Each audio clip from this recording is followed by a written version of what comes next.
자, 미국 주식 마감 상황 보도록 하겠습니다. 너무 좋았습니다. 다우지수가 1.6% 급등을 했고요. S&P 500 지수 2% 넘게 올랐습니다. 나스닥 지수 그동안 그래도 조정폭이 가장 컸었는데 2.9%나 급등을 했습니다. 자, 이유 많은 분들이 아실 거예요. 왜? 어제 우리가 정말 고대하고 고대하던 7월 소비자 물가가 발표가 됐죠. 둔화가 됐습니다. 그러면서 이제 인플레 정점 기대? 뭐 이런 게 막 살아났습니다. 좀 수치들을 볼게요. 오늘 좀 할 말이 많아서 빨리빨리 진행하도록 하겠습니다. 자, 7월 소비자 물가지수 CPI를 보니까요. 전년 대비 8.5% 상승을 했습니다. 전월에 9.1%를 기록하면서 충격적인 숫자였죠. 근데 이제 시장에서는 분명히 이제 에너지 가격들이 떨어지니까 6월이 정점이었을 거야. 하락은 예상은 했습니다. 그랬는데 예상치가 8.7였거든요. 그러니까 8.8에서 8.7로 떨어졌었는데 그보다 더 낮은 8.5로 나왔습니다. 월별 전월과 비교를 했을 때도 전월에는 1.3였거든요. 근데 전월 대비 그 수준과 같은 상황이었어요. 더 오르지 않았다는 거죠. 이것도 시장에서는 0.2% 예상을 했었으니까 와, 괜찮다였습니다. 근데 사실 그냥 CPI는 어느 정도 하락을 예상을 했는데 시장에서는 에너지 가격이라던가 이 식품 가격을 뺀 근원 물가 지수에 대해서 되게 우려를 많이 했었거든요. 그래서 전달보다 오히려 이번에 더 높아졌을 가능성이 있어. 근본적인 물가는 더 올랐을 거야 라고 했는데 막상 뚜껑을 열어보니까요.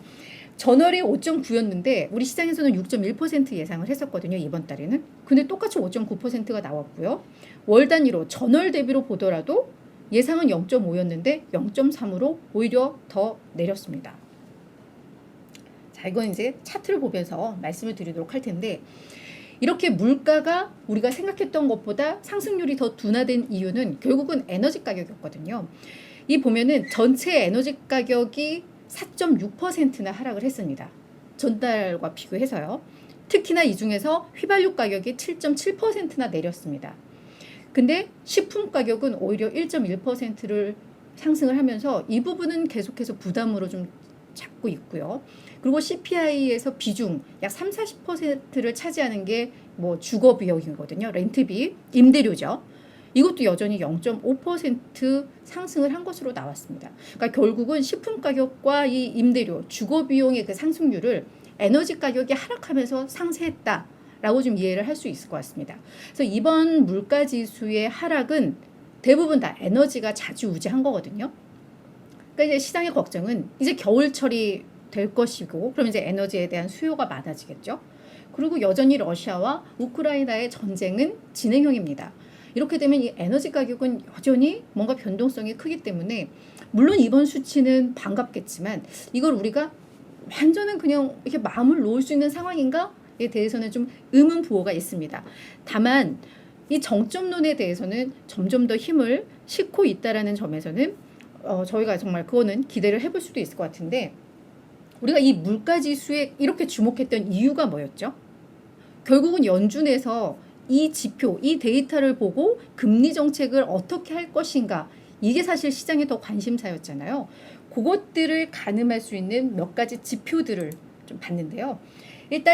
일단 달러 인덱스입니다. 달러 인덱스가 간밤에 1% 넘게 내렸습니다. 그러니까 이제는 금리의 상승세가 좀 둔화되지 않을까? 뭐 이런 기대감이 이 달러에 어느 정도 반영이 되고 있다는 거죠. 차트를 보더라도 그죠? 이번에 쭉 내려간 게 확인이 될 겁니다.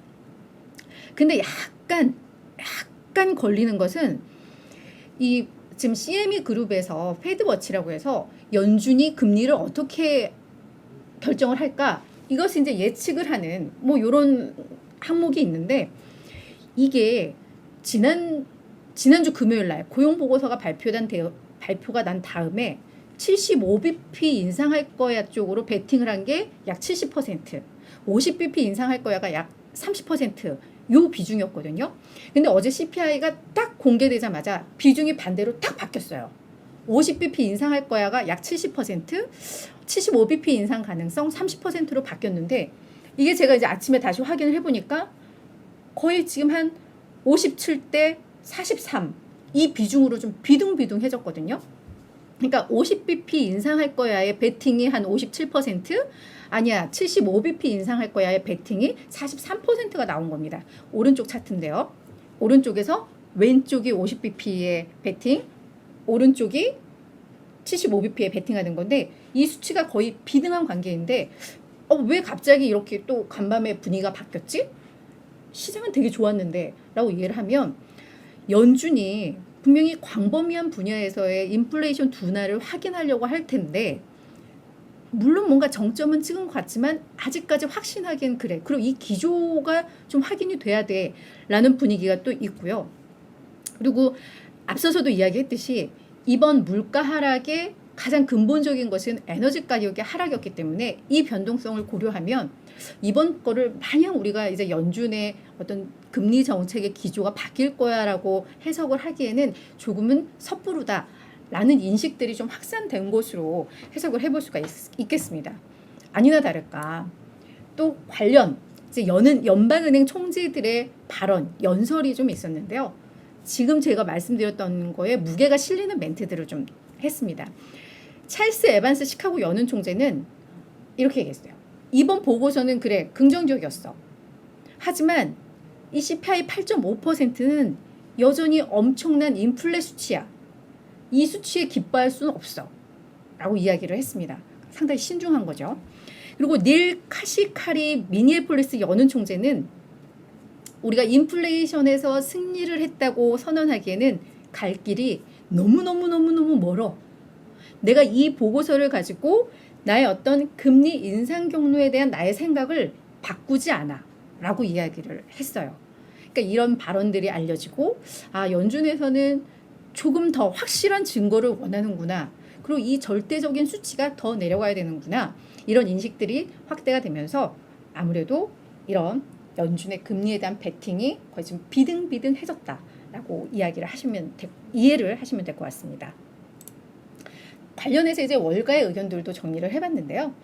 지금 이 월가에서도 이번 수치를 가지고 일단 증시 방향만 보더라도 다 환호는 했습니다만 어떻게 해석을 해야 되는지에 대한 의견은 여전히 좀 팽팽하게 맞서고 있습니다. 그래서 저는 이제 정점론 기대 업 했지만 여전히 논쟁은 더욱더 뜨거워지고 있는 그런 상황인데요. 토마스 헤이에스 그레이트 힐 캐피탈 회장은 예상했던 대로 마침내 인플레이션 상승세가 멈춘 것 같아. 그런데 7월 고용지표 호조 이후 약화됐던 연준의 통화정책 기조 변화에 대한 기대를 다시금 가질 수 있게 됐어. 라고 완전히 이제 긍정적으로 이야기를 한 거죠. 반면에 그리스키 전략가는 아직까지 이번 주에 남아있는 생산자 물가지수, 이제 오늘 밤에 또 발표가 되겠죠. 기대 인플레이션 등이 나오는 만큼 좀 더 지켜봐야 할 것 같아. 7월 CPI에 대해서는 신중한 낙관론은 가질 수 있어.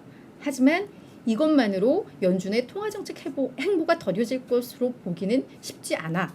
라는 이야기가 나왔습니다. 그래서 결론은 7월은 오케이 괜찮았어. 6월 정점론의 힘은 실어줬어. 이건 긍정적이야. 이지만 좀 더 기조를 확인을 해야 돼. 그래서 우리는 이제 8월 CPI를 주목해야 돼. 이게 기조적으로 가는지를 봐야 돼. 라는 의견들이 좀 많이 나오고 있습니다. 9월 FOMC까지 저기 이제 8월 CPI도 봐야 되고 고용보고서도 더 봐야 되기 때문에 결국은 계속 연속성이 이어지는 이런 분위기다. 하지만 우리 시장도 되게 즐겼듯이 지금 당장 이 수치를 보고 즐길 수는 있는 상황이다. 저는 그렇게 생각을 합니다.